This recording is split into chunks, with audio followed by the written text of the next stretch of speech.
എല്ലാവർക്കും മറ്റൊരു എപ്പിസോഡിലേക്ക് സ്വാഗതം. തുടക്കത്തിൽ തന്നെ നന്ദിനി കമലയോടായി പറയുന്നുണ്ട്, അമ്മ അവളെ സ്നേഹിച്ചതിനോട് ശിക്ഷ അവൾ അമ്മയ്ക്ക് കൊടുത്തു. ഇത് കേൾക്കുന്ന മാഷ്, നീ എന്തൊക്കെയാണ് ഈ പറയുന്നതെന്ന് നന്ദിനിയോടായി ചോദിക്കുന്നു. അല്ലെങ്കിൽ അച്ഛൻ തന്നെ ഒന്ന് ആലോചിച്ച് നോക്കൂ. കാര്യം വിക്രം കുറെ കുഴപ്പങ്ങളൊക്കെ ഉണ്ടാക്കിയിട്ടുണ്ട്. പക്ഷേ ഇവള് വന്ന് കയറിയതിന് ശേഷമല്ലേ വിക്രമിന്റെ പേരിൽ ഇത്രയും കേസുകൾ ഉണ്ടാവാൻ തുടങ്ങിയത്. ഇതിനുള്ള മറുപടിയായി മാഷ്, അതിപ്പോ കേസിൽ ഇറക്കാൻ പോകുന്നതും വേദ തന്നെയല്ലേ. എന്നിട്ട് നേരെ ശ്രീജേടത്തിയുടെ നേർക്കായി തിരിയുന്നു. ശ്രീജേടത്തി കൊണ്ടു നടന്നതിന് ഇപ്പോൾ കിട്ടിയില്ലേ, വിശ്വേട്ട എന്താ ജയിലുമായി. ഇനി അച്ഛൻ സപ്പോർട്ട് ചെയ്ത് നടന്നതിന് അച്ഛനും കിട്ടിക്കോളും. ഇത് കേട്ട് അവളുടെ സംസാരം നിർത്താനായിട്ട് കമല ആവശ്യപ്പെടുമ്പോൾ ഞാനൊരു ഫ്ലോവില് അറിയാതെ അങ്ങ് പറഞ്ഞു പോയതാണെന്നാണ് നന്ദിനി പറയുന്നത്. എന്നായാലും സംഭവിക്കാണ്ടിരിക്കുന്ന കാര്യങ്ങളൊക്കെ തന്നെയാണ് ഞാൻ ഈ പറഞ്ഞതെന്നും നന്ദിനി കൂട്ടിച്ചേർക്കുന്നു. അതിനുശേഷം നന്ദിനി നേരെ ശ്രീജേടത്തിയുടെ നേർക്ക് തിരിയുന്നുണ്ട്. വേദ ഇപ്പോൾ തന്നെ വീട്ടിൽ ചെന്ന് അമ്മയോടും മുത്തശ്ശിയോടും സംസാരിച്ചിരുന്നെങ്കിൽ ഈ കേസ് എപ്പോൾ തന്നെ തീരുമാനമായേനെ. എന്നിട്ട് അവൾ അത് ചെയ്തോ? ഇല്ലല്ലോ. അതിനെന്താ കാരണം? അതിന് കാരണം എന്താണ്? അവൾക്ക് ഈ വീട്ടിലുള്ള എല്ലാവരും തന്നെ ജയിലിൽ കയറ്റണം. എന്നിട്ട് നേരെ വിനായകന്റെ നേർക്ക് തിരിയുന്നു. ദേ മനുഷ്യ, സൂക്ഷ്യം കൊണ്ടൊക്കെ നിന്നോണം, അടുത്തത് നിങ്ങളായിരിക്കും. ഇതെല്ലാം കേട്ട് സഹിയായിട്ടിരിക്കുന്ന കമല നന്ദിനിയോടെ പറയുന്നു, ഒന്ന് വിട്ടാതിരിക്കും നന്ദിനി, എന്തൊക്കെയാണ് ഈ പറയുന്നത്. എന്നിട്ട് നന്ദിനിക്ക് നിർത്താൻ ഉദ്ദേശമൊന്നുമില്ല. നന്ദിനി ഒന്നുകൂടി അമ്മയോട് പറയുന്നുണ്ട്, ഈ വയസ്സാം കാലത്ത് അച്ഛനും എല്ലാം പറ്റി ജയിലിൽ കയറ്റേണ്ടിയൊക്കെ വന്നു കഴിഞ്ഞാൽ അമ്മയ്ക്ക് അത് താങ്ങാൻ പറ്റുമോ? ഇതെല്ലാം കേട്ടിട്ട് എന്തോ പ്രശ്നമുണ്ടാകാൻ പോവുകയാണെന്ന് മനസ്സിലായ വിനായകനും നന്ദിനിയോടെ മുറിയിലോട്ട് പോകാൻ ആവശ്യപ്പെടുന്നു. എനിക്ക് സൗകര്യമില്ലെന്നാണ് വിനായകനോട് പറയുന്ന മറുപടി. ഈ സമയം വേദ ശ്രീകാന്തിനെ കണ്ട ശേഷം വീട്ടിലേക്ക് മടങ്ങി വന്നിരിക്കുകയാണ്. നന്ദിനിയാകട്ടെ വേദയുടെ നേർക്ക് തിരിയുന്നു. നിനക്ക് എന്തിനാണ് ഈ വീട്ടുകാരോട് ഇത്രയും പക? നിന്റെ കഴുത്തിൽ ബലമായി താലി കെട്ടിയത് വിക്രമല്ലേ എന്ന് ചോദിക്കുന്നു. നിന്നെ വിശ്വസിച്ച് നിനക്ക് സപ്പോർട്ട് വരുന്നവർക്ക് നീ ശരിക്കും തിരിച്ചു കൊടുക്കുന്നുണ്ടല്ലോ. വേദയോടായിട്ട് പറയാൻ ആവശ്യപ്പെടുന്നു. അമ്മയെ ശ്രീജേടത്തിയൊക്കെ എന്ത് തെറ്റ് ചെയ്തിട്ടാണ് നീ ഇങ്ങനെ ദ്രോഹിക്കുന്നത്? ഇതിനുള്ള മറുപടിയായി വേദ, ഞാൻ എന്തിനാണ് നിങ്ങളുടെ ചോദ്യങ്ങൾക്കൊക്കെ മറുപടി തരേണ്ടത്? ഇത് കേൾക്കുന്ന നന്ദിനി, വിനായകേട്ട ഇവള് പറഞ്ഞത് കേട്ടോ? വിനായകൻ കേട്ടു എന്നും പറയുന്നു. വിനയേട്ടനെ നേരെ തിരിഞ്ഞ വേദ, വിനയേട്ടനോട് ഞാൻ എന്തെങ്കിലും പറയേണ്ടതുണ്ടോ? ഏട്ടനെന്താ എന്നെ ഇവിടുന്ന് പുറത്താക്കുമോ? ഇല്ലെന്ന് വിനായകനും പറയുന്നു. മറുപടിയായി വിനായകൻ, വിക്രമിന്റെ ഭാര്യയെ പുറത്താക്കാൻ എനിക്ക് എന്തധികാരം? ഇത് കേൾക്കുന്ന വേദ, കണ്ടില്ലേ വിനായകൻ ചേട്ടന് കാര്യമറിയാം. മാത്രമല്ല നന്ദിനിയോടായി ഒന്നുകൂടി പറയുന്നുണ്ട്, അമ്മയ്ക്കും ശ്രീചേട്ടത്തിക്കും എന്നോട് എന്തെങ്കിലും ചോദിക്കാനുണ്ടെങ്കിൽ ഞാൻ അതിന് മറുപടി പറഞ്ഞോളാം. അതിന് നന്ദിനിയെടുത്ത് കഷ്ടപ്പെടണ്ട. ഇത് കേൾക്കുന്ന ശ്രീജ, എങ്കിൽ ശരി നന്ദിനിയുടെ ചോദ്യം വിട്ടേക്ക്, ഞാനൊന്ന് ചോദിക്കാം. വിശ്വേട്ടനെ പോലീസിനെ കൊണ്ട് പിടിപ്പിച്ചത് വേദയുടെ ചേട്ടനല്ലേ? വിശ്വേട്ടനോട് പക തോന്നാൻ കാരണം വേദയല്ലേ? വേദയോടുള്ള ഇഷ്ടം കൊണ്ടല്ലേ ചേട്ടൻ ഇങ്ങനെ ഓരോന്ന് ചെയ്യുന്നത്? വേദ നേരിട്ട് എന്ന് പറഞ്ഞു കഴിഞ്ഞാൽ ഇതിൽ നിന്നെല്ലാം ഏട്ടനെ വിടില്ലേ?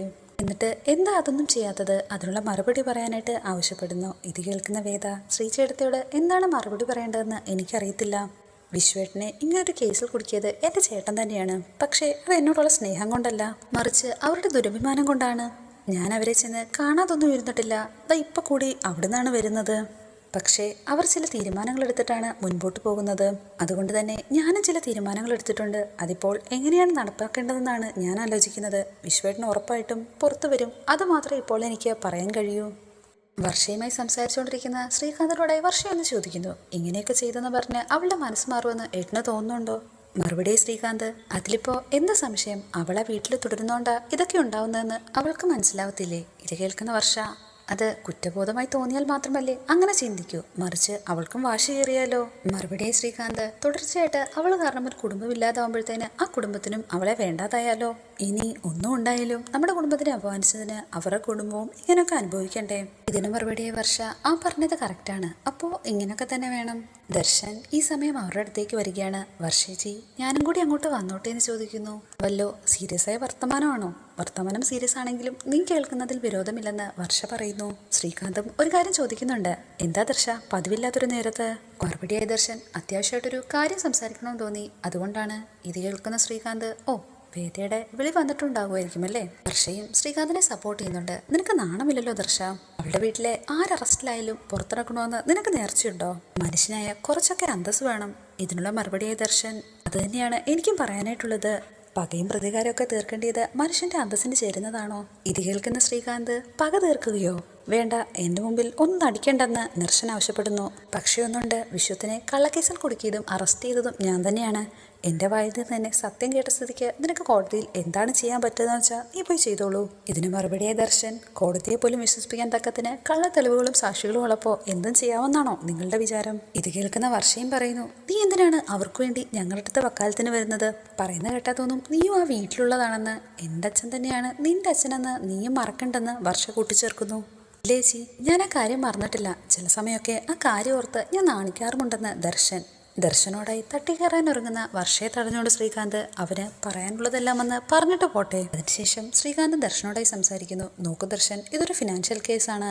വിശ്വനെതിരെയുള്ള എല്ലാ തെളിവുകളും എൻ്റെ കയ്യിൽ തന്നെയുണ്ട്. ഇനി അതിൽ നിന്നെല്ലാം വിശ്വൻ പുറത്തു വരണമെന്നുണ്ടെങ്കിൽ ഞാൻ ഈ കേസ് പിൻവലിക്കണം. അങ്ങനെ ചെയ്യണമെങ്കിൽ അതിനൊരു കണ്ടീഷൻ മാത്രമേ ഉള്ളൂ. അതെന്താണെന്ന് അളിയനും അറിയാവുന്നതാണല്ലോ. അപ്പോൾ വിശ്വനെ വെച്ച് വേദയെ ബ്ലാക്ക്മെയിൽ ചെയ്യുക എന്നതാണല്ലേ നിങ്ങളുടെ ലക്ഷ്യം? അങ്കിൾ ഇതൊക്കെ അറിഞ്ഞാൽ എന്താകുമെന്ന് നിങ്ങൾ വിചാരിച്ചിട്ടുണ്ടോ? അതുകൊണ്ടല്ലേ അച്ഛൻ ഇല്ലാത്ത സമയത്ത് നോക്കി ഞാനിത് ചെയ്യാൻ പുറപ്പെട്ടതെന്ന് ശ്രീകാന്ത്. അച്ഛൻ തിരിച്ചു വരുമ്പോഴത്തേക്കും വേദ ആ ബന്ധം അവസാനിച്ച് തിരിച്ചു വരട്ടെ. നിന്റെ കൂടെ നല്ലതിനു വേണ്ടിയല്ലേ ഞാനീ പറയുന്നതെന്ന് ശ്രീകാന്ത് ദർശനോട്. ഇത് കേൾക്കുന്ന ദർശൻ ദേഷ്യത്തോടെ, എനിക്ക് വേണ്ടി നിങ്ങൾ നിങ്ങളൊരു വളഞ്ഞ വഴി എടുക്കണ്ടെന്ന് ഞാൻ ഓൾറെഡി പറഞ്ഞതല്ലേ. നിനക്ക് വേണ്ടെങ്കിൽ വേണ്ട, പക്ഷേ എൻ്റെ അഭിമാനത്തിന് വേണ്ടി ഞാനിങ്ങനെ ചെയ്യുമെന്ന് ശ്രീകാന്ത് ദർശനോടായി ശ്രീകാന്ത് ഒന്നുകൂടി പറയുന്നുണ്ട്. അളിയൻ എന്തായാലും വേഗം ചെല്ല്. വേണമെങ്കിൽ ഈ കാര്യമെല്ലാം വേദയെ ചെന്ന് അറിയിച്ചോളൂ. വേദ തിരിച്ചു വരാൻ തയ്യാറാണെങ്കിൽ ഞാൻ ഈ കേസ് അവസാനിപ്പിക്കാമെന്ന്. വക്കീലന്മാരാണ് അല്ലെങ്കിൽ മധ്യസ്ഥത വഹിക്കാൻ നല്ലതെന്ന് ശ്രീകാന്ത് കൂട്ടിച്ചേർക്കുന്നുണ്ട്. ഇത് കേൾക്കുന്ന ദർശൻ, ഞാൻ എന്ത് പണി ചെയ്യണമെന്ന് ഞാൻ തീരുമാനിച്ചോളാം. ഒരു കാര്യം നിങ്ങൾ അറിഞ്ഞോളൂ എന്ന് ദർശൻ പറയുന്നു. ഇതാണ് നിങ്ങളുടെ നിലപാടെങ്കിൽ ഞാൻ വിഷ്ണുവിന് വേണ്ടി കോടതിയിൽ ഹാജരാകും. ഇത് കേട്ടപാടെ ശ്രീകാന്ത് കളിയാക്കിക്കൊണ്ട് ദർശനോടായി പറയുന്നു. അയ്യോ, അങ്ങനൊന്നും ചെയ്യല്ലേ വക്കീൽ സാറേ, കോടതി എന്നെ തൂക്കിക്കൊല്ലാനായിട്ട് വിധിക്കും. ദർശൻ അവരോടായി പറയുന്നുണ്ട്. കോടതിയിൽ നിന്ന് തലകുനിച്ചിറക്കി പോകേണ്ടി വരുന്നത് സ്വന്തം ബന്ധുക്കളായിരിക്കുമെന്നോർത്ത് ഒന്നിങ്ങോട്ട് വന്നേ ഉള്ളൂ. വിശ്വനെ നിങ്ങൾക്കൊന്നും ചെയ്യാനായിട്ട് കഴിയില്ല, നോക്കിക്കോളൂ എന്നാ വരട്ടെ എന്ന് പറഞ്ഞ് അവിടെ നിന്ന് ദർശൻ പോകുന്നു. അങ്ങനെ ദർശൻ അവിടെ നിന്ന് പോകുമ്പോൾ എതിരെ വിക്രം വരുന്നുണ്ട്. വിക്രമിനോടായി ദർശൻ എന്ന് ചോദിക്കുന്നു. എടുത്തു ചാടി ദേഷ്യം തീർക്കാനായിട്ട് വന്നതായിരിക്കുമല്ലേ? ഞാൻ പറഞ്ഞാലും വിക്രം കേൾക്കില്ലെന്നറിയാം. നിങ്ങളുടെ രീതികളൊക്കെ വ്യത്യസ്തമായിരിക്കുമല്ലോ. പക്ഷേ അകത്ത് കിടക്കുന്ന ചേട്ടന് പുറത്തു വരാനായിട്ട് ഒരു തടസ്സമാവരുത് നിങ്ങളുടെ ഈ വരവ്. അത് മനസ്സിൽ വെച്ചാൽ നന്ന്. അതിനുശേഷം വിക്രം വേദയുടെ വീടിനകത്തേക്ക് വന്ന് ഉച്ചത്തിൽ ജഡ്ജി സാറെന്ന് വിളിക്കുന്നു. പക്ഷെ അത് കേട്ടുകൊണ്ട് ഇറങ്ങി വരുന്നത് ശ്രീകാന്താണ്. ഏട്ടനെ രക്ഷിക്കാനായിട്ട് വേറെ വഴിയില്ലെന്നറിഞ്ഞപ്പോൾ അച്ഛൻ്റെ കാല് പിടിച്ച് സഹായം ചോദിക്കാൻ വന്നതാണോ നീ എന്നാണ് ശ്രീകാന്ത് ചോദിക്കുന്നത്. വിക്രമിനോടായി ശ്രീകാന്ത് ഒന്നും കൂടി പറയുന്നുണ്ട്. നിന്റെ ഭാര്യ എൻ്റെ ഓഫീസിൽ വന്നിരുന്നു, എന്നെ കുറെ വെല്ലുവിളിച്ചിട്ടാണ് പോയത്. ഇപ്പം എന്താ നീയും ഈ വക കാര്യങ്ങളൊക്കെ കണ്ട് ഞാൻ പേടിച്ചു പോകുമെന്നാണോ നീ കരുതിയത്?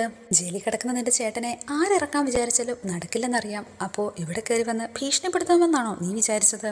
നിന്നെപ്പോലൊരു തെരുവതായി വിചാരിച്ച എന്നെ ഒന്നും ചെയ്യാൻ കഴിയില്ലടാ എന്ന് ദേഷ്യത്തോടെ വിക്രമിനോടായി പറയുന്നു. അക്കാര്യം നിനക്കറിയുമോ?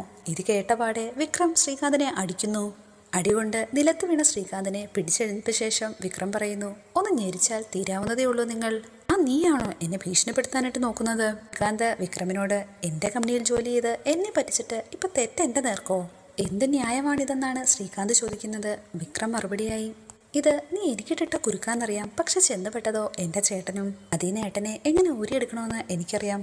പക്ഷേ അതിനുശേഷം നീ ഒന്നും പിന്നെ മര്യാദയ്ക്ക് ജീവിക്കുമെന്ന് കരുതണ്ട എന്നുള്ള മറുപടിയായി ശ്രീകാന്ത്, നിന്നെപ്പറ്റി ഞാൻ കുറെ അന്വേഷിച്ചതാണ്. നിന്റെ പഴയ കാര്യങ്ങളെല്ലാം തന്നെ അറിഞ്ഞിട്ടുള്ളതുമാണ്. എടാ, ഞാൻ ഓർക്കുന്നത് എങ്ങനെയാണ് ഒരു വീട്ടിലെ എല്ലാവരും തന്നെ ഇങ്ങനെ ആവുന്നതെന്ന്. അനിയൻ മയക്കുമരുന്ന് കേസിൽ അകത്താവുന്നത്, ചേട്ടനാകട്ടെ സാമ്പത്തിക തട്ടിപ്പിൽ അകത്ത് പോയിരിക്കുന്നു. നീ അടുത്തത് നിന്റെ തന്തയുടെ കേസ് എന്തായിരിക്കുമോ? അയാൾ എന്നാണ് അഴിക്കുള്ളിയിലേക്ക് പോകുന്നത്. ഇത് പറഞ്ഞ പാടെ വിക്രം ശ്രീകാന്തിന്റെ കഴുത്തിന് പിടിക്കുന്നു. ഇത് കണ്ടുകൊണ്ട് അങ്ങോട്ടേക്ക് ഓടിയെത്തുകയാണ് വർഷ. അങ്ങനെ തറയെ വീണ് കിടക്കുന്ന ശ്രീകാന്തിനെ വർഷയും ദീപ്തിയും അമ്മയും മുത്തശ്ശിയും എല്ലാം ചേർന്ന് എഴുന്നേൽപ്പിക്കുന്നു. എന്താണ് പ്രശ്നമെന്ന് അവർ ചോദിക്കുന്നു. എന്താണ് കാണിക്കുന്നത്, എന്തൊക്കെയാണ് ചെയ്യുന്നതെന്ന് മുത്തശ്ശി വിക്രമിനോടെ ചോദിക്കുമ്പോൾ, ഇനി ഒരു അക്ഷരം മിണ്ടിയാൽ നിന്നെ കൊന്നുകളയുമെന്ന് ശ്രീകാന്തിനോടെ വിക്രം പറയുന്നു. വർഷ നേരെ വിക്രമിന്റെ നേരെ തട്ടിക്കയറുന്നു. വായടയ്ക്കടാ, ഈ വീട്ടിൽ കയറി വന്ന് ഇങ്ങനൊക്കെ ഞങ്ങളോട് സംസാരിക്കാൻ നിനക്ക് എന്ത് അധികാരമാണുള്ളത്? മുത്തശ്ശി ശ്രീകാന്തിനോടെ ചോദിക്കുന്നുണ്ട്. എന്തെങ്കിലും പറ്റിയോ ശ്രീകാന്തേ? എനിക്കെന്തെങ്കിലും പറ്റിയാലും നിങ്ങൾക്കല്ലെങ്കിലും ഒന്നുമില്ലല്ലോ.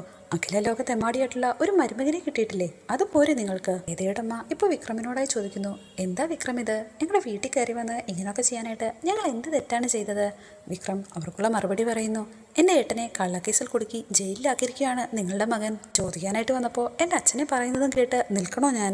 ഇത് കേൾക്കുന്ന ശ്രീകാന്ത് അമ്മയോടെ പറയുന്നു. ഇവൻ പറയുന്നത് പച്ച കള്ളമാണമ്മേ. നമ്മുടെ കമ്പനിയിലാണ് ഇവന്റെ ചേട്ടൻ കുറച്ചു നാളായിട്ട് ജോലി ചെയ്യുന്നത്. അപേക്ഷ അയച്ചു വന്നപ്പോൾ സഹായമായിക്കോട്ടെ എന്ന് കരുതി ഞാൻ വേണ്ടാന്ന് പറഞ്ഞില്ല. വേദ ആ വീട്ടിലാണല്ലോ കഴിയുന്നതെന്ന് ഞാൻ വിചാരിച്ചു. പക്ഷേ ഇവന്റെ ചേട്ടൻ എന്താണ് ചെയ്തതെന്നറിയുമോ? 10 ലക്ഷം രൂപയാണ് അവിടെ നിന്ന് മോഷ്ടിച്ചത്.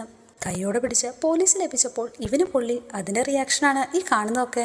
ഇത് കേട്ടപാടെ ദീപ്തി വിക്രമിനോടായി ദേഷ്യപ്പെടുകയാണ്. നിങ്ങളുടെ ചേട്ടൻ പണം മോഷ്ടിച്ചിട്ടുണ്ടെങ്കിൽ ചെന്ന് അടിക്കേണ്ടത് അയാളെയാണ്, അല്ലാതെ എൻ്റെ വീട്ടിൽ കയറി വന്ന് എൻ്റെ ഏട്ടനെയല്ല. ഇത് കേൾക്കുന്ന ശ്രീകാന്ത്, കേട്ടില്ലേ, ഇവൾക്ക് വരെ കാര്യം മനസ്സിലായി. ഇനി നീ പോകാൻ നോക്ക്. ചെയ്ത തെറ്റിന് നിന്റെ ചേട്ടനെ എന്ത് ചെയ്യണമെന്ന് ഞാൻ തീരുമാനിച്ചോളാം എന്നുള്ള മറുപടിയായി വിക്രം അവരോട് പറയുന്നുണ്ട്. എൻ്റെ ചേട്ടനെ എനിക്കറിയാം, നിന്റെ അമ്മായച്ചനെ നീയും കൂടി എന്തൊക്കെയാണ് കാണിച്ചു കൂട്ടുന്നതെന്നും എനിക്കറിയാം. പക്ഷെ ഒന്നോർത്തോ ശ്രീകാന്തേ, നീ നിന്റെ അമ്മായച്ചനും കൂടി എന്തൊക്കെ വിചാരിച്ചാലും എന്റെ ചേട്ടനെ ഒരു ചുക്കും ചെയ്യാൻ പറ്റില്ല. ഈ വിക്രം ജീവനോടെ ഉണ്ടെങ്കിൽ എന്റെ ഏട്ടനെ ഞാൻ പുറത്തിറക്കിയിരിക്കും. എന്നാ ശരി, ചെന്ന് കുറ്റം എങ്ങനെയൊക്കെ മറച്ചു വെക്കണമെന്ന് തീരുമാനിക്ക്. കോടതിയിൽ അതെങ്ങനെ തെളിയിക്കണമെന്ന് എനിക്കറിയാം. ഉള്ള മറുപടിയായി വിക്രം, നീ ഏത് തെളിവും വേണമെങ്കിലും കൊണ്ടുവരൂ. ശരിയായ കളൻ ആരാണെന്ന് ഞാൻ തെളിയിക്കും. അത് തെളിയുന്ന ദിവസം ഒരിക്കൽ കൂടി ഞാൻ ഇവിടേക്ക് വരും. എന്ന് ഇതിനൊക്കെയുള്ള മറുപടി ഞാൻ ഒരുമിച്ച് തന്നോളാം. പക്ഷെ അത് നാവുകൊണ്ടായിരിക്കില്ല. വിക്രം അവിടെ നിന്ന് പോയ ശേഷം മുത്തശ്ശി ശ്രീകാന്തിനോടെ ചോദിക്കുന്നു, എന്താ ശ്രീകാന്ത് ഇതൊക്കെ? എന്താണ് സത്യമെന്ന് നീ ഞങ്ങളോട് പറയൂ. കേൾക്കുന്ന ദീപ്തി, അപ്പൊ മുത്തശ്ശിക്ക് ഏട്ടനിപ്പോ പറഞ്ഞൊന്നും വിശ്വാസമായില്ലേ? കേൾക്കുന്ന ശ്രീകാന്തും ഏറ്റുപിടിക്കുന്നുണ്ട്. മുത്തശ്ശിക്ക് അവനും അവന്റെ വീട്ടുകാരുമാണ് ഏറ്റവും ലോകത്ത് സത്യസന്ധതയുള്ളവര്. 10 ലക്ഷം രൂപ കട്ടോണ്ട് പോയവനെതിരെ ഞാൻ പിന്നെ എന്ത് ചെയ്യണമായിരുന്നു? മുത്തശ്ശി ശ്രീകാന്തിനോടെ ഒന്ന് ചോദിക്കുന്നുണ്ട്. നീ ഇത് ശങ്കരനെ അറിയിച്ചോ? നാട്ടിലില്ലാത്ത അച്ഛനെ വിളിച്ച് വെറുതെ എന്തിനാണ് ടെൻഷൻ കൊടുക്കുന്നത്? എങ്ങനെ ഹാൻഡിൽ ചെയ്യണമെന്ന് എനിക്കറിയാം. സമയം ദർശന്റെ ഓഫീസിലേക്ക് വന്നിരിക്കുകയാണ് വേദ. വേദയെ കാണുന്ന ദർശൻ അവളോടായി ചോദിക്കുന്നു, എന്റെ ഓഫീസിലേക്ക് വരാനായിട്ട് വേദിക്ക് പെർമിഷൻ മേടിക്കേണ്ട ആവശ്യമുണ്ടോ? അങ്ങനെയല്ല, ദർശൻ ഇവിടെ ഉണ്ടോയെന്ന് ഞാൻ ഗുമസ്തനോട് ചോദിച്ചപ്പോൾ അയാൾ ഇവിടെ പറഞ്ഞു എന്ന് മാത്രം. ചക്രപാണി സാറിന്റെ കൂടെ പ്രാക്ടീസ് തുടങ്ങിയെന്നൊക്കെ ഞാൻ കേട്ടു. സാറിപ്പോ സ്ഥലത്തില്ല, ഡൽഹിയില, നാളെ എത്തുള്ളൂ. എന്നോട് ജോയിൻ ചെയ്തോളൂ എന്ന് പറഞ്ഞു എന്ന് മാത്രമെന്ന് വേദ പറയുന്നു. ശേഷം വേദ ദർശനോടായി ചോദിക്കുന്നു, ദർശൻ എന്തിനാണ് എന്നോട് ഇങ്ങോട്ടേക്ക് വരാൻ പറഞ്ഞത്? ഞാൻ ശ്രീകാന്തുമായിട്ട് സംസാരിച്ചിരുന്നു. ശ്രീകാന്ത് ഇതൊക്കെ ചെയ്യുന്നത് വിശ്വത്തോടുള്ള ദേഷ്യം കൊണ്ടല്ലെന്ന് വേദയ്ക്ക് അറിയാമല്ലോ. ഇവിടെ വേദ അല്ലെങ്കിലും വിശ്വനോട് ദേഷ്യം തോന്നേണ്ട കാര്യമില്ലല്ലോ. ഞാൻ അതിന്റെ കാരണമെന്ന് എനിക്ക് നന്നായിട്ടറിയാം. കേട്ട ശേഷം ദർശൻ വേദയോടായി എന്ന് പറയുന്നുണ്ട്, ശ്രീകാന്തിന്റെ ഭാഗത്തു നിന്ന് യാതൊരു ദാക്ഷിണ്യവും പ്രതീക്ഷിക്കണ്ട. വിശ്വനെതിരെ എല്ലാ തെളിവുകളോടും കൂടിയാണ് അയാൾ ഇറങ്ങി പുറപ്പെട്ടിരിക്കുന്നത്. ഞാനിന്ന് അവിടെ ചെന്ന് സംസാരിച്ചു നോക്കി. അവസാനം മുഷിഞ്ഞിറങ്ങിയാണ് ഇങ്ങനെ പോകുന്നത്. കേസ് ഒഴിവാക്കാനായിട്ട് ഒരു പോംവഴി മാത്രമാണ് ശ്രീകാന്തിന് പറയാനായിട്ടുള്ളത്. ഇത് കേൾക്കുന്ന വേദ, അതെന്താണെന്ന് എനിക്കറിയാം. ഞാൻ തിരിച്ച് ആ വീട്ടിലേക്ക് ചെല്ലണമായിരിക്കും അല്ലേ? വിക്രത്തിനെ ഉപേക്ഷിച്ച് ഞാൻ ദർശനുമായി പുതിയൊരു ജീവിതം തുടങ്ങണമായിരിക്കും അല്ലേ? കേൾക്കുന്ന ദർശൻ, വേദ ഞാൻ അങ്ങനൊരു ഉദ്ദേശം വെച്ചിട്ട് പറഞ്ഞതല്ല. മറുപടിയെ വേദ, ഞാൻ ദർശന്റെ കാര്യമല്ല പറഞ്ഞത്. വർഷേച്ചിയും ശ്രീകാന്തേട്ടനും കൂടെ തീരുമാനിച്ച കാര്യത്തെ പറ്റിയാണ്. നീ ഏതായാലും ദർശൻ ഈ കാര്യത്തെപ്പറ്റി അവരോട് സംസാരിക്കേണ്ട. അവർ കേസുമായി മുന്നോട്ട് പോട്ടെ. എന്താണ് ചെയ്യേണ്ടതെന്ന് നമുക്ക് നോക്കാം. അവിടെ ദർശൻ ഞാൻ കഴിയാവുന്നതും അവരോട് രണ്ടുപേരോടും പറഞ്ഞു നോക്കി. പക്ഷെ അവർ അടങ്ങുന്നൊരു മട്ടുമില്ല.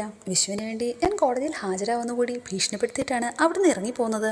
ആവശ്യപ്പെട്ടാൽ ഞാൻ വിശ്വന് വേണ്ടി കോടതിയിൽ ഹാജരാവാം. എന്നെക്കുറിച്ച് ഓർത്ത് ടെൻഷൻ ആവണ്ട. സ്വന്തം അളിയനെ ഒന്നും കൂട്ടിൽ കയറ്റി വിചാരണ ചെയ്യാൻ എനിക്കൊരു മടിയുമില്ല. വേദയ്ക്ക് സമ്മതമാണെങ്കിൽ ഞാൻ വിശ്വനെ നേരിട്ട് ചെന്ന് കണ്ട് വക്കാലത്ത് വാങ്ങാം. ഇതിനുള്ള മറുപടിയായി വേദ, വേണ്ട ദർശൻ, ഇത്തവണ ദർശൻ എനിക്ക് വേണ്ടി കോടതിയിൽ ഹാജരാവണ്ട. ഞാനും നിന്റെ ശ്രീയേട്ടനും തമ്മിലുള്ള ടേംസ് തെറ്റുമെന്ന് വിചാരിച്ചിട്ടാണോ എന്ന് ദർശൻ വേദയോട് ചോദിക്കുന്നു. അതിനെപ്പറ്റിയൊന്നും ഞാൻ വകവെക്കുന്നില്ല. മറുപടിയായി വേദ, പക്ഷെ അത് ഞാൻ കണക്കാക്കണമല്ലോ. ദർശന്റെ ചേച്ചി ശ്രീയേട്ടന്റെ ഭാര്യയാണ്. കാര്യങ്ങൾക്കെല്ലാം സപ്പോർട്ടായി കൂടെ നിൽക്കുന്നത് ദർശന്റെ അച്ഛനാണ്. അതെന്തിനാ നിങ്ങളുടെ കുടുംബത്തിൽ കൂടി കുഴപ്പങ്ങൾ ഉണ്ടാക്കുന്നത്? എന്തായാലും എന്നെ വിളിച്ചു വരുത്താനും ഹാജരാവാൻ സമ്മതം അറിയിക്കാനും ഒക്കെ തോന്നിയല്ലോ, അത് തന്നെ വലിയ കാര്യം. പിന്നെ എന്താണ് ചെയ്യാൻ പോകുന്നതെന്ന് ദർശൻ ചോദിക്കുന്നു. മറുപടിയായി വേദ, നമുക്ക് നോക്കാമല്ലോ ദർശൻ, വേറെയും വഴികളുണ്ടല്ലോ. ഒരു തീരുമാനം ഞാൻ എടുക്കുന്നതിന് മുമ്പ് എനിക്ക് ശ്രീയേട്ടനെ ഒന്നുകൂടി മീറ്റ് ചെയ്യണം. ചില കാര്യങ്ങൾ ചോദിക്കാനായിട്ടുണ്ട്. ഞാൻ വരട്ടെ. താങ്ക്സ്. ഇത്രയും പറഞ്ഞ് വേദ അവിടെ നിന്ന് ഇറങ്ങിപ്പോകുന്നു. വിക്രം ഇപ്പോൾ ശ്രീകാന്തിനെ ചെന്ന് കണ്ട ശേഷം തന്റെ വീട്ടിലേക്ക് വരികയാണ്. വിക്രത്തിനെ കണ്ടുകഴിഞ്ഞാൽ തന്നെ ശ്രീചേട്ടത്തി എന്തൊക്കെയായി കാര്യങ്ങളെന്ന് തിരക്കുന്നുണ്ട്. വിക്രം, എടുത്തി ഒന്ന് സമാധാനമായിട്ടിരിക്കുക. ഞാൻ പലരോട് സംസാരിക്കുന്നുണ്ട്. എത്രയും പെട്ടെന്ന് തന്നെ വിശ്വേട്ടനെ നമുക്ക് പുറത്തിറക്കാം. നീ സമാധാനിപ്പിക്കാനായിട്ട് നീ വെറുതെ ഓരോന്നിങ്ങനെ പറയണ്ട. നീ എന്താണ് ശരിക്കും ചെയ്തതെന്ന് എന്നോട് പറ. നീയും ഇത് ഏറ്റുപിടിക്കുന്നുണ്ട്. എടാ വിക്രം, നീ ചോദിച്ചത് കേട്ടില്ലേ? നീ ആരെ കാണാനായിട്ടാണ് പോയത്? മറുപടിയായി വിക്രം, ഞാൻ അവളുടെ ചേട്ടനെ ഒന്ന് കാണാൻ പോയത് ഏട്ടത്തി. ഇത് കേട്ട ശേഷം നന്ദിനി വിക്രമിനോടായി ഒന്ന് ചോദിക്കുന്നുണ്ട്, എന്നിട്ട് നീ കരഞ്ഞ് അയാളുടെ കാല് പിടിച്ചോ? നിനക്ക് പോകാൻ തോന്നിയപ്പോൾ ആ വേദയ്ക്ക് പോകാൻ തോന്നില്ലല്ലോ. അവളെ ചെന്ന് കണ്ട് സംസാരിച്ചിരുന്നെങ്കിൽ ഈ പ്രശ്നങ്ങളൊക്കെ അപ്പോൾ തന്നെ തീരുമായിരുന്നേനെ. ഇതിനുള്ള മറുപടിയായി വിക്രം, ഞാൻ പോയത് സങ്കടം ബോധിപ്പിക്കാനൊന്നുമല്ല. വിശ്വേട്ടനെ ഇങ്ങനെ മനഃപൂർവ്വം കുടുക്കിയതിന് അയാളുടെ മുഖത്ത് നോക്കി ഒരെണ്ണം പൊട്ടിക്കാനാണ്. ഇത് കേട്ട് അങ്ങോട്ടേക്ക് ദേഷ്യത്തോട് വരുന്ന അച്ഛൻ വിക്രമിനോടെ എന്ന് ചോദിക്കുന്നു, ഈ തല്ലും ഭീഷണിയും അല്ലാതെ നിനക്ക് വേറെന്താ അറിയാവുന്നത്? നീ അയാള് വെറുതെ ഇരിക്കും നിനക്ക് തോന്നുന്നുണ്ടോ? ഒരു തെറ്റും ചെയ്തിട്ടില്ലെന്ന് അയാളിൽ നിന്ന് തന്നെ ഞാൻ അറിഞ്ഞെന്ന് വിക്രം. ഇത് മനഃപൂർവ്വം അയാൾ വിശ്വേട്ടനെ കുടുക്കിയതാണെന്ന് കേൾക്കുന്ന മാഷ് അത് മനസ്സിലാക്കാനായിട്ട് അയാളുമായി അടി ഉണ്ടാക്കാൻ പോണോന്നില്ലല്ലോ. വിശ്വം അങ്ങനൊരു തെറ്റ് ചെയ്യില്ലെന്ന് അയാൾ പറഞ്ഞിട്ട് വേണോ ഇവിടെ എല്ലാവരും അറിയാനായിട്ട്? മറുപടിയായി വിക്രം, ഏട്ടനെ ഞാൻ എന്തായാലും പുറത്തിറക്കിയിരിക്കും. കേൾക്കുന്ന മാഷ്, നിന്റെ വാക്കും വിശ്വസിച്ച് ഞാനിവിടെ വെറുതെ ഇരിക്കണോ? നിനക്ക് പോലീസും പോലീസ് സ്റ്റേഷനും ഒന്നും ഒരു പുത്തിരിയല്ലെന്ന് ഇവിടെ എല്ലാവർക്കും അറിയാം. അതുപോലെയാണോ വിശ്വം? അവനെക്കൊണ്ട് ഇത് താങ്ങാനാവുമെന്ന് നിനക്ക് തോന്നുന്നുണ്ടോ? കൂട്ടുകാർക്ക് വേണ്ടി തല്ലിൽ ലഹള ഉണ്ടാക്കാൻ പോകാൻ നിനക്കൊരു മടിയുമില്ലല്ലോ. അങ്ങനെയുള്ള നിനക്ക് കൂടപ്പിറപ്പിനെ പുറത്തിറക്കാൻ പോകാൻ സഹായിക്കാനായിട്ട് ആരെയും കിട്ടിയില്ലേ? ഇവിടെ പോയടാ നിന്റെ ശ്രീകാര്യൻ ശ്രീനിവാസൻ എന്ന് മാഷി ചോദിക്കുന്നു. മറുപടിയായി വിക്രം, ശ്രീനിസാറിനൊന്നും ഇടപെടാൻ പറ്റാത്ത കേസാണ്. എഫ്ഐആർ ഒക്കെ അത്രയ്ക്ക് സ്ട്രോങ് ആണ്. 10 ലക്ഷം രൂപ മോഷ്ടിച്ചു എന്നാണല്ലോ കേസ്. ഈ വീടും പറവും ആ ശ്രീകാന്തിന്റെ പേർക്ക് എഴുതി കൊടുക്കാമെന്ന് പറ. എന്നിട്ട് കുടുംബം തെരുവിലേക്ക് ഇറങ്ങിയാലും വേണ്ടില്ല. മകനെ പോലീസ് സ്റ്റേഷനിൽ കിടക്കാനായിട്ട് ഞാൻ അനുവദിക്കില്ല എന്ന വിക്രം. ശ്രീകാന്തിന് വേണ്ടുന്നത് ക്യാഷ് ആണെങ്കിൽ നിമിഷ നേരം കൊണ്ട് അത് എത്തിച്ചു കൊടുക്കാൻ എനിക്ക് കഴിയില്ലെന്നാണോ അച്ഛൻ വിചാരിച്ചത്? അയാൾക്ക് വേണ്ടുന്നത് പണമൊന്നുമല്ല, കേസാണ്. ഈ വീട്ടിലുള്ള ഓരോ ആൾക്കാരെയും ബുദ്ധിമുട്ടിക്കണം എന്നതാണ് അയാളുടെ ആവശ്യം. ഇത് കേൾക്കുന്ന മാഷ്, എങ്കിലത് ഉണ്ടാക്കി വെച്ചതിന്റെ ഉത്തരവാദിത്തം ഒരാൾക്ക് മാത്രമേ ഉള്ളൂ, അത് നിനക്കാണ്. ഇതോടുകൂടി ഇന്നത്തെ എപ്പിസോഡ് അവസാനിച്ചിരിക്കുന്നു. Please like, share and subscribe.